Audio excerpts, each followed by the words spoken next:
Good people, leo tunazungumzia venye unafaa kuanza butchery yako na only 115k na uweze kumake profit ya up to 2500 in a single day. So unaweza jianzisha biashara ya butchery with 115k. So kila kitu nitaelezea step by step from the A to the last step. Make sure umewatch hii video to the end so that uelewe vizuri kama unataka kuanzisha butchery, so that at least you can have a foundation you uweze kufanya that in future. But before we do that, kindly I always remind you, make sure that you subscribe to this channel only by clicking up hivyo chini on your right. Kuna ka button kameandikwa subscribe, it is in black.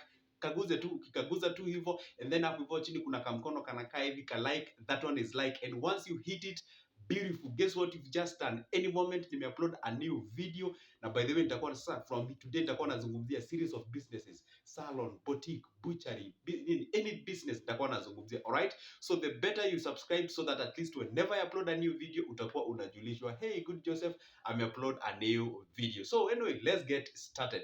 This is butchery that you want to start with only 115k. Tunahitaji nini na nini na nini na mahali gani na kitu kama hiyo. Alright, I always tell you people, kitu ya kwanza ukitaka kuanzisha biashara ni location matters a lot, kwa sababu location huwa ina kuconnect with the target customers. First of all, target customer wetu wa butchery ni kina nani? Of course, these are people who consume meat, and probably over 95 or 96% of people that lives in Kenya huwa wanakula nyama. You get the point? So una target place yenye ni residential area, mahali kuna traffic, watu wengi sana sana, mahali watu wanaishi, ama town CBD ndani, lakini for this amount we may not be able to start there. So saizi tuna target place yenye ni residential area, unapata kuna watu wengi na kitu kama hiyo. Alright, so what do you start with? Kitu ya kwanza nimesema ni location, tumesema place niko na residential area. Kitu ya pili ni kitu itangwa rent. Alright, so identify hiyo location yenye umeona kama rent ina fit to your budget. Alright, usiende kwa budget ya rent ya 30,000 na 40. No. For this case, an average rent inarangia from 7,000 to 10,000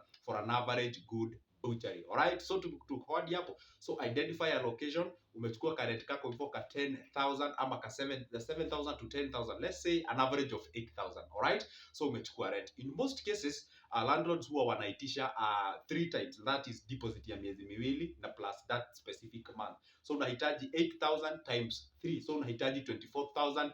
Hiyo tumeweka kando, tumeshakomboa nyumba. So what happens next? Kuna ile unaweza pata nyumba ambazo unahitaji kupaint, already they are in good condition, na unahitaji kupaint kitu yote, unless wewe mwenyewe unataka kupaint color of your choice. But I would advise, kama iko na good color na inaonekana vizuri, so avoid kwenda cost ya painting. So wewe rely na building your counter.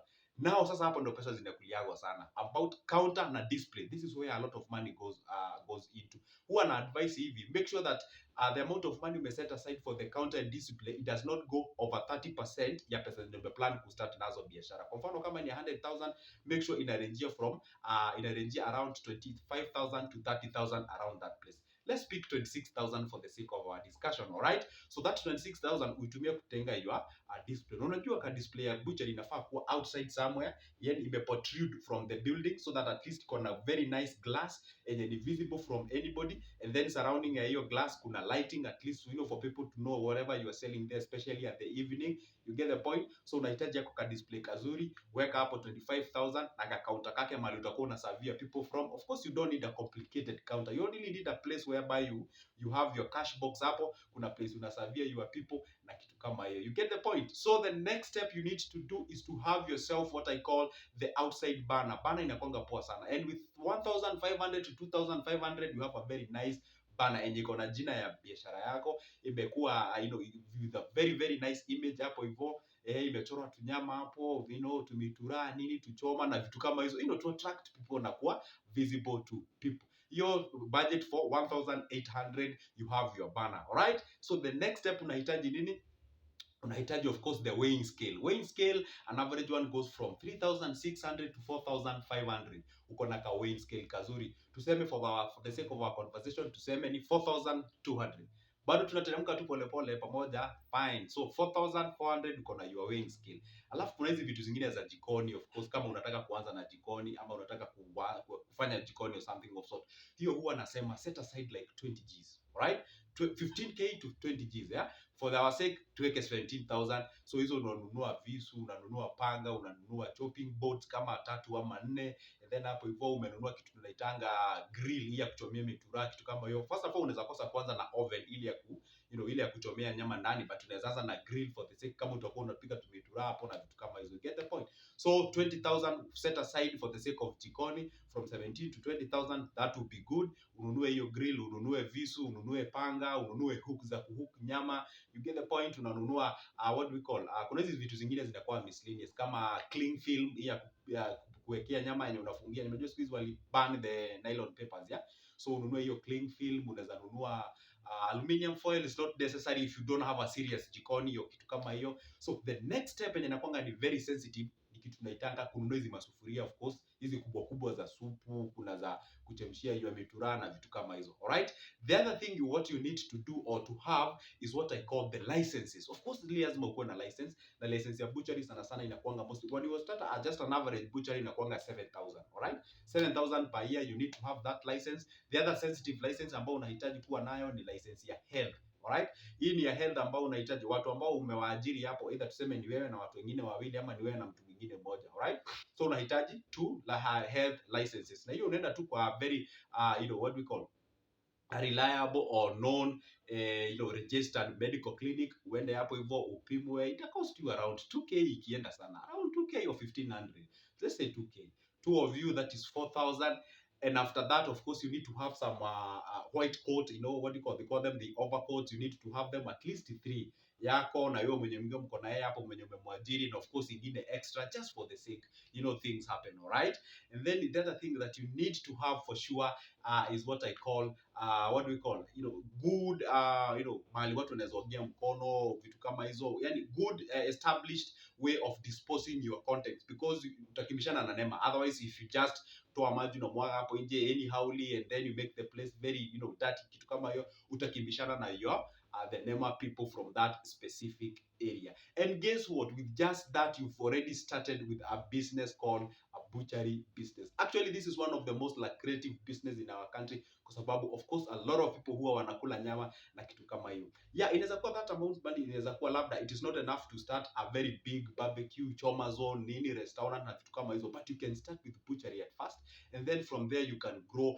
as the time goes. I always tell people the best important thing unafaa kufanya ni you start small and then you grow progressively. That's how you do it. Unlike you just come, unless maybe you have a lot of money, unless you just come and push a lot, put a lot of money in that business, na labda you've never operated it, haujui na vitu kama hizo. The other thing that you're supposed to understand kwa butchery ni kitu naitangwa how you're supposed to scale your meat. Ya lazima ujue kuseti hiyo latiri yako, ujue venye nyama ya ng'ombe ni this amount, nyama ya mbuzi ni this amount. Lazima ujue venye uta scale down that specific machine. Kuna watu ambao wako actually, if you just get started with butchery, you just know these things. All right, si lazima hata cram everywhere you can go and get kuset hiyo machine. No, just take it easy. And of course the other important part ni ile ya identify your suppliers and distributors wa hiyo nyama specific from where you are getting them from. Don't complicate it, don't make it look hard for you. As simple as this. When you're starting to nini a business, before you build the counters, the displays, jikoni, sijui kununua stamp, before umalize hiyo process yote, utakuwa either ume-identify somebody mwenye anarun your butchery, not really close to where you are, because they may not likely to tell you the truth mali wanatoa nyama. But before you start embarking on building that business, lazima kwanza ufanye utafiti, ujue okay place yenye niko, kwa sababu okay siwezi kuconfine nikwambie kwa mfano distributors wa Nairobi unaweza toa Kiamaiko, unaweza toa, you get the point. So maybe uko Mombasa, maybe uko Kisumu, na maybe I don't know those specific places, but unaweza toa. Kitu mtu anafanya ni identify. After identifying, unafanya kitu inaitwa feasibility study. Unatembea hiyo area, unajua hao watu wanatoanga. Hata unaweza wauliza tu Kinjaro tu ukinunua nyama hapo, unawauliza vitu kama hiyo, unajifanya hata labda wewe mwenyewe una just gather information. Don't tell them, hey, you know what, nataka kwanza nyama ya butchery pale sijui nini. Nilikuwa nauliza, they won't tell you. And if they will, then they are likely to lie to you. So ni vizuri pia una make sure at least you gather this information kisirisiri, ndio watu wasikusome lebo na uweze kujua hapa naweza toa hii nyama, pia mahali kwingine naweza toa hii, the other thing naweza toa pale na kitu kama hiyo. Alright, then that's why I always tell people, first of all fanya utafiti, jua mahali unaweza toa hiyo nyama, jua who are the distributors wana distribute na how much, majirani wako wanauza nyama how much, ndio jue wewe mwenyewe yako utaiprice at what. Of course usiende kwa area yenye watu wanauza nyama less ya kilo moja ni 450 na wewe umeenda hapo umeanza kuuza 400.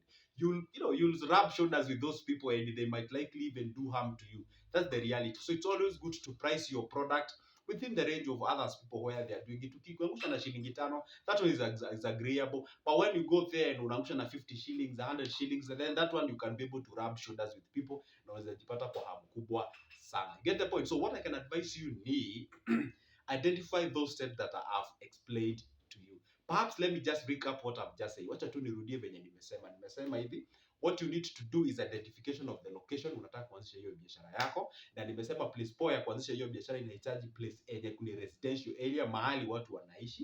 You get the point? Ama CBD, lakini nikasema ya CBD as of now na ile pesa tuna budget inaweza kosa kutosha. You get the point? So identify an area that yenye ni residential area. Kama uko Nairobi, places kama Kawangware, Utawala, places kama Umoja, places kama you get what Donholm, Embakasi, all the Embakasis pipeline, those areas can do good for you.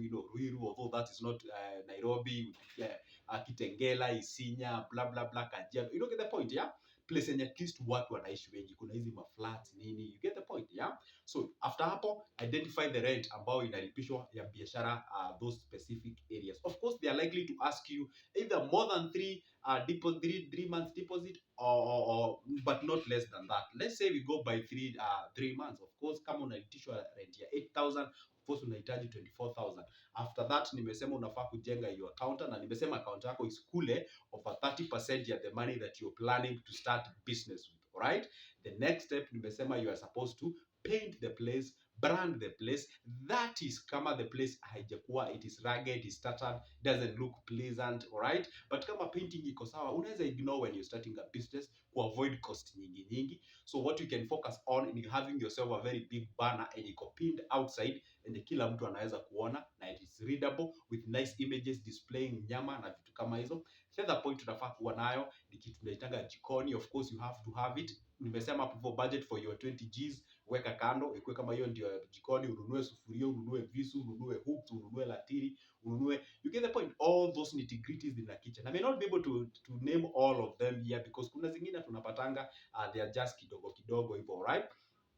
The other thing yenye unahitaji kuwa nayo ni kitu tunasema ni license. Of course you need to have license and permits. License ya butchery nimesema inarejea from 7,000. That's the minimum you can get. Sometimes you can even go for the 5,000 one. Just claim that your business is as small as there is, okay? So that at least you can get the lowest bouquet in terms of licensing, right? Let's say you just be an average na wamekupea 7,000. That's still okay. And then after that unahitaji ya health license kwa sababu unapikia watu chakula na vitu kama hizo. Nimesema hiyo health license unahitaji 2,000 at most or 1,500 depending on where you go, alright? If you go to a place whereby mnasikizana na wao ama a good place, okay, you can even get for a 1,000, yeah? So after that, for all the people that you have employed there, if you have 3 people, you have to have all the license for those people, right? For the health insurance, not insurance rather, but license for all those people that you have there. The other thing unahitaji of course ni kuorder the stock. Na stock ya nyama ufai kwanza na nyama nyingi. Tunaleta nyama 10,000, 15,000, 20,000. No, you start somewhere. But of course usianze na kanyama kamoja because people will see as if you are not serious. So it's always good to make sure that at least uko na ka display kazuri because people feel good when they say variety. They can choose from, unlike when you offer them a one solution or rather one option, they usually feel like okay, you are not even serious na kitu kama hiyo, alright? So the other thing of course nimesema unaweza anzisha tubitu hapo kidogo hapo hivyo nje and then you get started. This business is very lucrative, is very lucrative, has a lot of money, and if inaweza kukubali, I am telling you the truth. Those people who are operating it kindly and you are watching this video, comment down below. Yeah, naelewa saizi kuna challenges na kuna shida mingi kuhusu biashara na sio tu ya butchery iko affected, a lot of business iko affected, but guess what, we say we don't look at that but we consider those. But I can tell you there are people who are making millions out of this business. So why, if you have 115 Gs, why don't you go ahead and start it?